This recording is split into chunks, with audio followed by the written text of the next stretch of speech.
Imani Tech vehicles are known for being the most durable vehicles on the street. We have the Buffalo STX, the Enos Paragon S, the Obey Ominous EGT, the Terminus, Champion, Stinger TT, and the list goes on and on. There are so many different Imani Tech vehicles, and I think they're all great. The thing that's amazing about Imani Tech vehicles is that they have speed and armor. In today's video, we're going to be turning that dial up a little bit on armor and maybe sacrificing a bit of speed. That's not to say all the vehicles I'll be showcasing today are slow. In fact, the first vehicle we're going to be talking about, which is an incredibly underrated one, is the Barrage. This is a vehicle that I doubt really anybody knows much about. But, well, after watching today's video, maybe you'll think twice when trying to purchase your next Imani Tech vehicle. So, I had to do it. I mean, you probably saw the sticky bombs, but I had to do it. I also think I just deafened everybody. Let me turn down my game audio a little bit.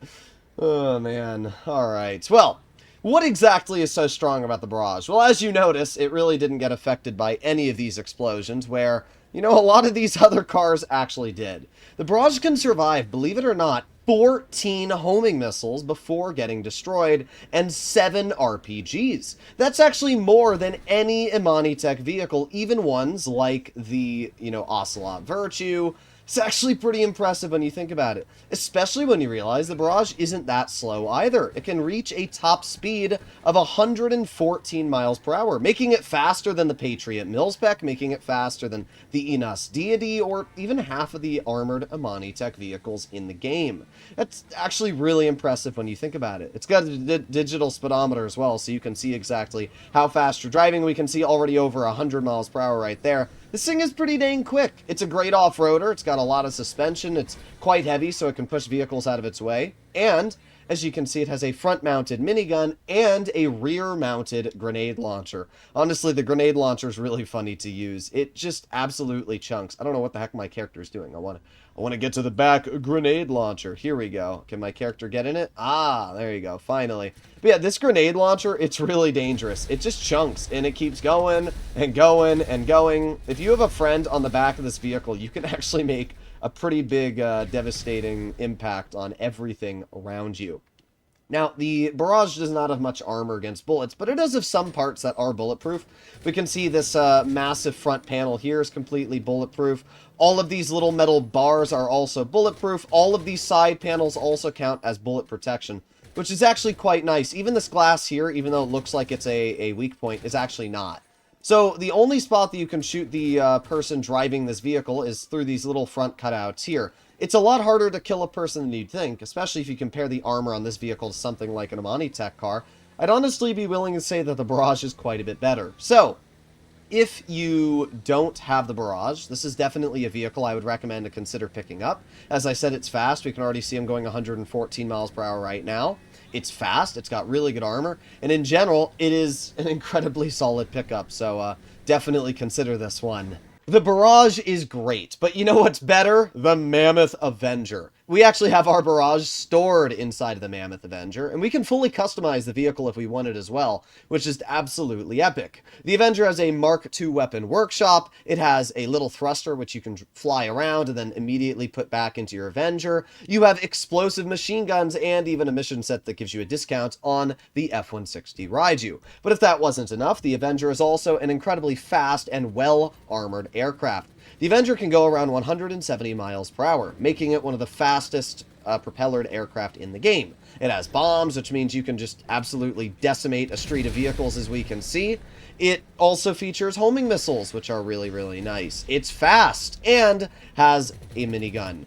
If all of that wasn't enough, the Avenger is the most durable aircraft in the game, able to survive upwards of 23 homing missiles and 10 RPGs. That is crazy. The Titan 250D can survive 12 homing missiles, so this can survive almost double what a Titan 250D can. And it really begs the question, why would you buy a Titan 250D when you can get your hands on an Avenger? It's a question I ask myself, and it's why I will still choose the Avenger any day of the week over a Titan. Especially because the Avenger doesn't even count as a personal aircraft. It counts as a special vehicle, which means that I can still call out a personal car, I can still use whatever I want, whenever I want, And that's obviously really, really nice. So the Avenger is an absolute bop. It's a choice which I always recommend people to get their hands on. And you can let me know your personal feelings in the comments, but yeah, this thing's going to be insane. And if you're ever in a public lobby, you're never going to have to worry about being destroyed. What's even cooler is that when you put this thing into autopilot, you go to service vehicles, you click on the Avenger,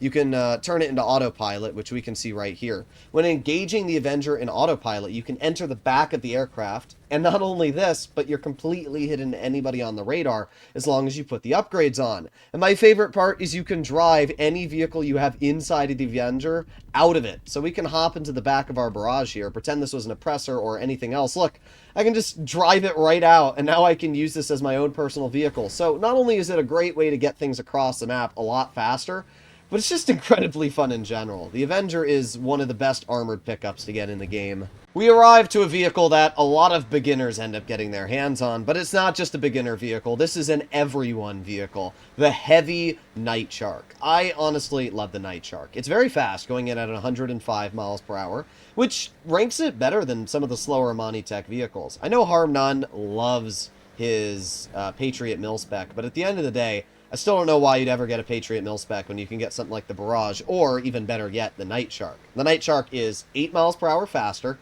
and not only that, it can survive upwards of 27 homing missiles. That means an Oppressor Mark II, firing all of its missiles, will still need 7 more to take you out, so you'll have to despawn it and call it back in. Not just 27 homing missiles, but even if you're firing RPGs, it's going to take around 10 RPGs to fully get rid of a Night Shark. And when you add that into the fact, with the speed that this vehicle has, the actually pretty good maneuverability and very good off-roading capabilities, it's all-wheel drive, it's really good at off-roading. In general, the Night Shark is a really impressive pickup. And the best part about it is that it's incredibly cheap. It's only around $1.25 million, making this a really good pickup for beginners or an inexperienced player. The only problem with the Night Shark is that the armor on the panels doesn't actually do anything, so my recommendation is to not put the armoring on. That brings us to the Terabyte. This is a really, really solid choice for anybody. First of all, you can obviously store your Oppressor Mark II right in that back compartment there. It has a missile silo, which can obviously shoot homing missiles at anybody that tries to mess with you. And then when you pair all of that together with the overall durability of this vehicle, and it's a really good beast. The Terabyte can survive 34 homing missiles and 34 RPGs, which means that it's just gonna be a beast, right? The only thing that sucks about the Terabyte is it's not very fast. It only goes about 87 miles per hour, making it one of the slower vehicles. However, the Acid Lab, now this is where it gets crazy. The Acid Lab has a lot of great things going for it. It does have mines, but they're not explosive mines. They're just EMP mines, which will stop a vehicle, but that's about as exciting as it gets. The Acid Lab can go around 90 miles per hour, which is a decent amount faster than the Terabyte. And the biggest advantage it has is this. It can send vehicles out of its way with no effort whatsoever. That's something I love about the Acid Lab. Nothing will get in your way. If somebody tries to stop even a tank in front of you, it'll pretty easily shove that tank right out of its direction. And pair that with the ability to spam EMP mines, and in general, the Acid Lab is going to be an incredibly durable vehicle. I mean, once again, watch this. Oh, well, I guess don't watch it because I missed. Now, some other things that are great about the Acid Lab. Take that 34 homing missile survivability from the Terabyte. This thing can survive 48 homing missiles.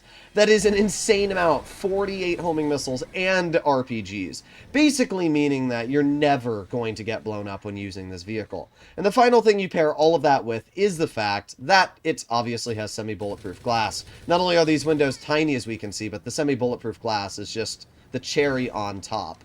So in general, I would always recommend for players that don't own a Acid Lab to get their hands on one. It's not only a great business, but it's one of the best ways to literally just never die in a public lobby. But I have to say, the #1 position kind of leaves the rest of these in the dust. And that would be this, the Joe-Built Phantom Custom. Now, to call this out, you simply need to go into your interaction menu, service vehicles, and request your mobile operations center. And once you do that, you will have this and the cab that's stuck onto it. Simply disconnect the cab, and congratulations, you now have one of the best armored things in GTA Online. First of all, this is actually fairly fast. The Phantom Cab can go 103 miles per hour. I mean, look at the speed on this thing. It is way quicker than you would probably think for a big old semi-truck. Not only is it fast, it can survive 69 homing missiles. I did a PvP video yesterday, and this is one of the vehicles that I pulled out and showcased just how incredibly overpowered it is in a PvP fight. Because nobody can kill you. They'll shoot, they'll bomb it, they'll do whatever they want. It's never going to be destroyed. Like, it doesn't even matter if you have somebody with a Savage using their explosive minigun. This thing can still survive around 5 seconds of explosions before being taken out, which is... it's a little ridiculous. And not only that, it's fast, and it pushes vehicles out of its way because it is a big ol' semi-truck. It's not as good at pushing things out of the way as, like, the Acid Lab, but it's not bad either. I mean, if anything is in your way, you're still easily gonna, you know, get it out of your way with no issues whatsoever. So, yeah, if you want my opinion and you're looking for a really durable vehicle to go for, in general, the Phantom Custom is the way to go. And once again, it does feature semi-bulletproof glass, as we can see here, which is really nice. So, in general, really, really solid stuff. Generally, these are the best durability vehicles in the game, and honestly, they're not a whole lot more expensive than getting your hands on something like a... you know, Imani Tech vehicle. Your average Imani Tech car costs around $2 million, putting the upgrades on and everything else, you're looking at around $3 million. Getting this, it's only going to set you back like $1.4 million. So, if you asked me, what would you rather drive, an Imani Tech vehicle or a Phantom Cab, I'd probably choose a Phantom Cab. But even better yet, I still think the Barrage is, you know, one of the best all-round armored and faster vehicles in the game. But you can let me know your personal feelings, comments, and opinions. Hopefully you enjoyed the video, and I'll see you all in the next one. Bye-bye.